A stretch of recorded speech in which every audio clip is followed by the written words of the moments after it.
My fiancé cheated with my brother, then my family invited them over for dinner. So I took the ultimate revenge they never saw coming. I, a 25-year-old male, grew up in a pretty tight-knit family. I have a brother, 24 male, and a sister, 22 female, and was very close to my parents, 52 male, 50 female, spending every holiday and most weekends during college with them. We grew up in the suburbs of Minneapolis and all went to the University of Minnesota. A year ago, if you would have told me where I would be today, I would have laughed at your pessimism. But here we are. I met St, 24 female, during my sophomore year of college, and we dated until I proposed last December. She said yes, and we were planning on getting married next summer and spending our lives in Minnesota. But in April, my life fell apart. I came home early to find my brother in bed with my fiancée. I freaked out, left, and kicked her out of our shared apartment. Days later, she came back and said she had fallen in love with my brother over the years and that she was sorry, but he was where her heart was. She moved out, and I blocked her and my brother. Initially, the rest of my family took my side and banned my brother from family events. I slowly began to heal. A work opportunity came up. My boss pulled me in and said that he had suggested I leave the office in Chicago. They were in a bit of a mess, and the company wanted someone from headquarters to take over. I couldn't believe it, but I said yes. I never thought I'd leave Minnesota, but I thought it was time for a change. This all happened in early November, and the plan was to move after Christmas. My plan was to tell the family at Thanksgiving and then spend Christmas one last time before moving. But of course, my ex and brother had to stick the knife in one last time before I left.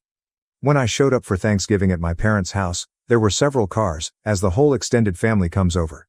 So, I didn't even notice my brother's car. I entered the house, and the first thing I saw was my ex and brother talking with my aunt. I froze as my aunt called for my mom to come in. My brother and ex wouldn't look me in the eye.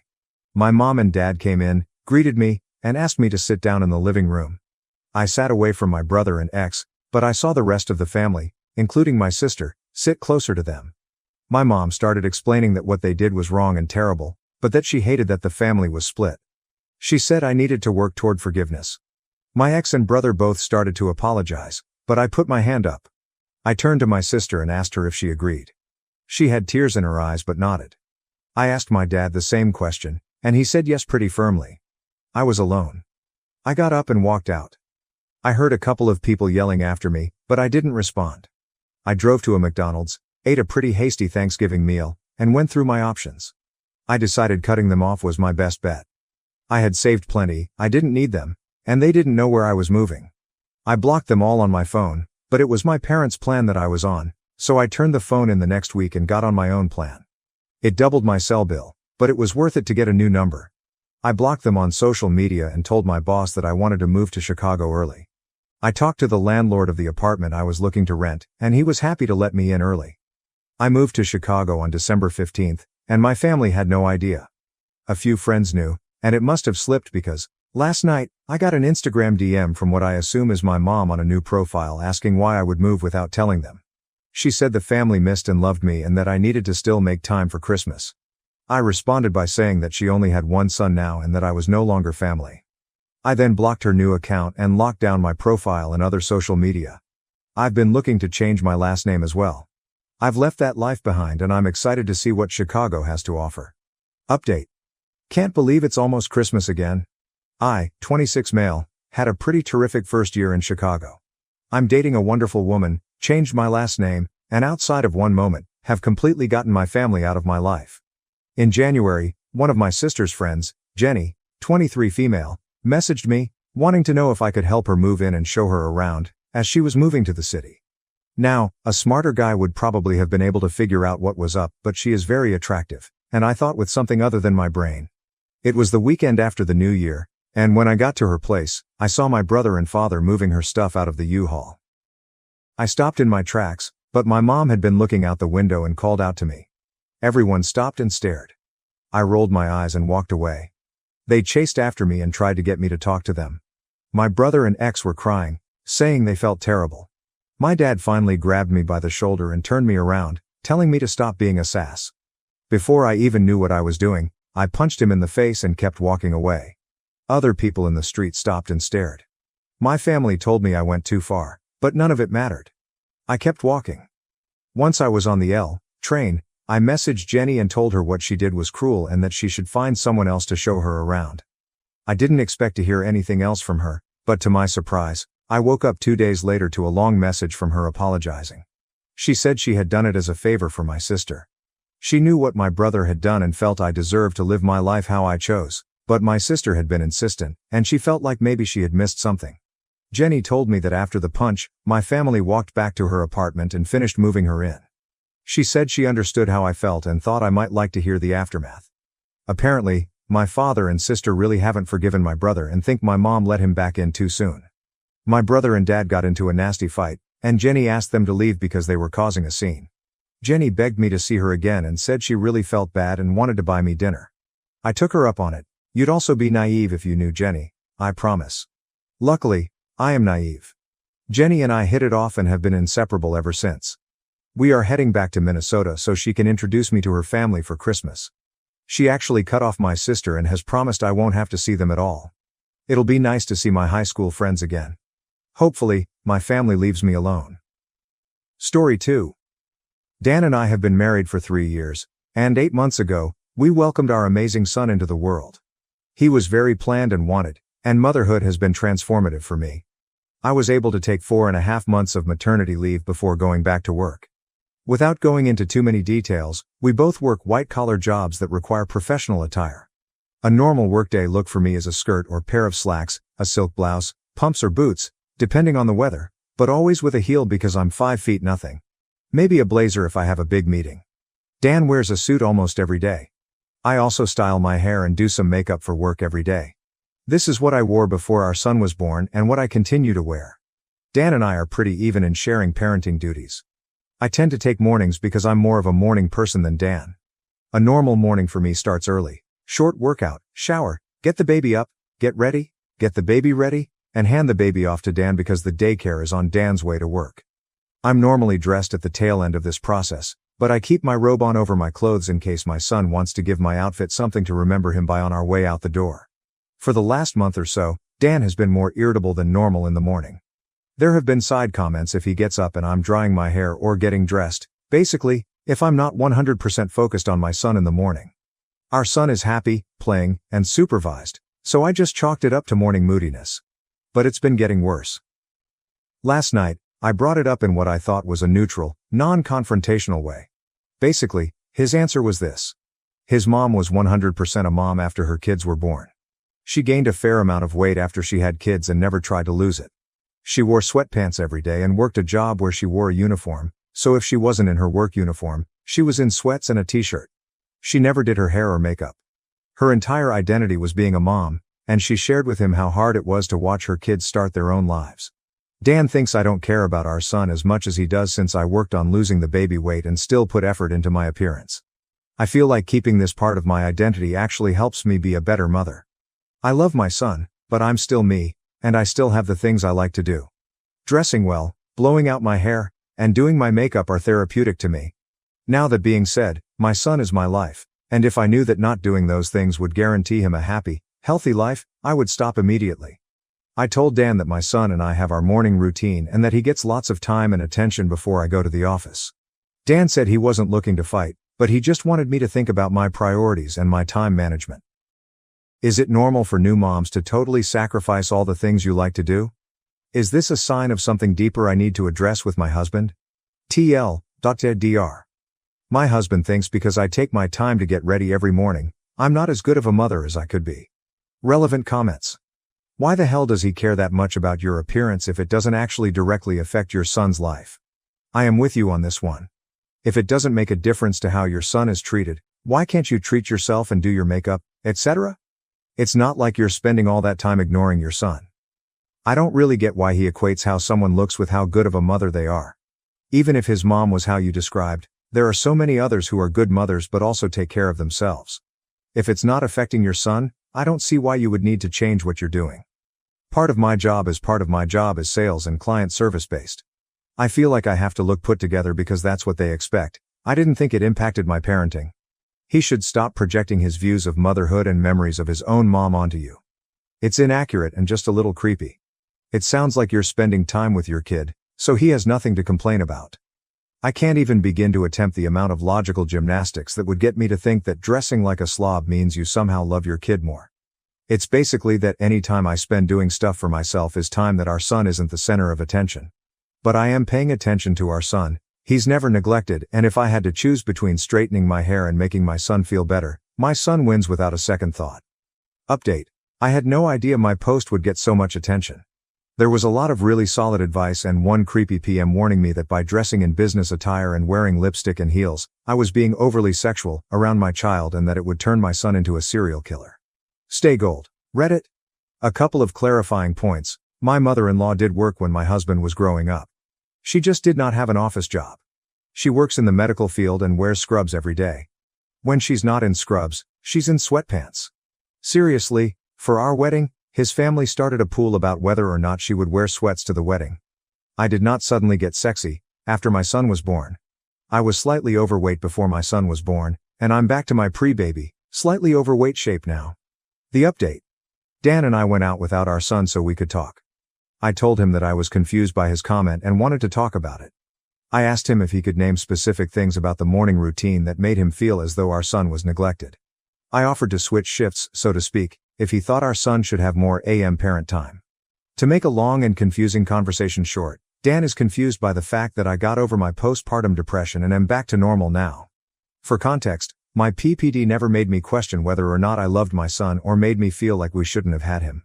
My PPD made me feel like I was constantly failing my son, that I wasn't good enough to be his mom, and that he deserved better. There were a few times I broke down and started crying, and would tell Dan that he was so much better at being a parent than I was and that our son didn't deserve a shitty mom like me. Luckily, I have an amazing doctor who recognized that this wasn't just baby blues and helped me get the help I needed. It could have been much worse. Basically, Dan only felt like a good parent when I was failing and telling him I was terrible at it. Now that I'm doing better, he no longer feels like a good dad. It's shitty, but we're starting couples counseling. I'm continuing with the counseling I started for my PPD, and Dan's going to see someone too. We're going to figure it out, and I'm still going to wear heels to work, even though it's apparently going to turn my son into an axe murderer. TLDR. My husband felt inadequate once I dealt with my postpartum issues and tried to undermine me to feel better. We're getting counseling, and my baby is apparently going to be a serial killer. Story 3. Apologies in advance for the paragraphs, just looking for a gut check here to see if I'm being a bridezilla and get perspective on how best to navigate this situation. I, 31 female, am marrying James, 36 male next year. His brother Matt, 34 male, has been married to Paula, 34 female, since before I met James. Paula is very nice, and we get along well when I see her, which is once a year for the holidays, as we live across the country from James's brothers and parents. But we aren't close for the rest of the year. We have very different interests and lives and just don't really keep in touch. We FaceTime James's family every Sunday when Matt, Paula, and my future father-in-law and mother-in-law all get together for dinner, and Paula will usually say hi and then go back to whatever she's doing. Paula and I exchange happy birthday texts on our birthdays, and occasionally, she'll heart react a photo in the family group texts. That's about the extent of our relationship. This is all completely okay with me. I don't feel the need to force a closeness that isn't there, and as I said, we all get along great when we go home for the holidays. I'm in the middle of planning my bachelorette trip. We're not doing a bridal party or groomsmen, and I invited 6 close friends and family members who I have known between 8 years and my entire life. I mentioned something about the trip on the last FaceTime with James's family, and everyone was like, "That sounds like it'll be fun." We moved on, and I thought nothing of it. But the next morning, James was chatting with Matt, who said in a very offhand way that Paula wanted to know if I could send her the details for the Bachelorette so she could get her flights and stuff. James was very taken off guard and was like, "I'll talk to her." And Matt was like, "Great, thanks," and then changed the subject. I am so baffled by this. Paula has never once given me an indication that she believes we are, or wants us to be, any closer than we are. We hang out once a year during the holidays. I can't remember the last time she asked me a question about myself. She didn't even text me when my dog died. Again, all of this is completely fine with me. I don't need my fiancé's brother's wife, who lives a time zone away, to be my BFF. But it truly never occurred to me that she would even want to be invited. If Paula were the one getting married, I would never in a million years expect to be invited to her bachelorette, let alone assume I was invited. This all happened on Sunday or Monday, and I still just don't know how to respond to this. especially because Paula didn't reach out to me directly. Here's the part where I'm worried I'm being an idiot. The path of least resistance would, of course, be to invite Paula. But I just don't want to. The friends and family who are coming to my bachelorette all have met each other already, mesh well, and are extremely important to me. I am the only person in this group who Paula has met, and we have such a surface-level relationship that I feel we barely know each other. The trip is going to involve a lot of hiking and outdoorsy stuff in a location that's very special and nostalgic to me. Paula prefers to stay indoors and has skipped the family's annual Christmas walk every year that I've known her. I don't think she would have a lot of fun, and I also don't want to be worried about her experience the whole time. Beyond all that, there's a part of me that really resists capitulating to the expectations of someone who hasn't even told me directly that she'd like to come. I would never dream of inviting myself to someone's bachelorette, let alone doing so via a game of telephone. We're heading to James's family for the holidays next week, and I am so anxious and truly don't know how to handle this. I really don't want to hurt Paula's feelings, but I want to be surrounded by my closest friends and family at my bachelorette, and we just don't have that kind of relationship. Do I just leave it alone and wait for Paula to bring it up? Do I proactively sit her down to talk through it? Do I just get over myself and invite her? Relevant comments. I don't think you're being a jerk. I also don't think she's being a jerk. I think it's very sweet that she wants to be included or would assume that she would be. It may be a very innocent misunderstanding based on how it was talked about and where audio may have dropped on a call. Take the win in knowing you have a sister-in-law who would literally get on an airplane to come celebrate you. That said, address this head and be kind. And do not make it sound like you're doing a favor by not inviting her. Oh well, it's not your kind of activity. Reach out and say, "Hey, James mentioned you were looking for bachelorette details for travel plans. I am really sorry. I think we had a misunderstanding. This feels awkward to address, but my bachelorette is just me and some of my oldest friends. I hope you understand. It means a lot that you'd be willing to join, and I'm so lucky to be marrying into this family. I can't wait to see you at Christmas, the wedding, whenever you'll see her next. Thank you. This is such helpful framing. I think this is a really good approach and I'll try it." In going full panic mode, I somehow did not even think about the possibility of this just being a misunderstanding.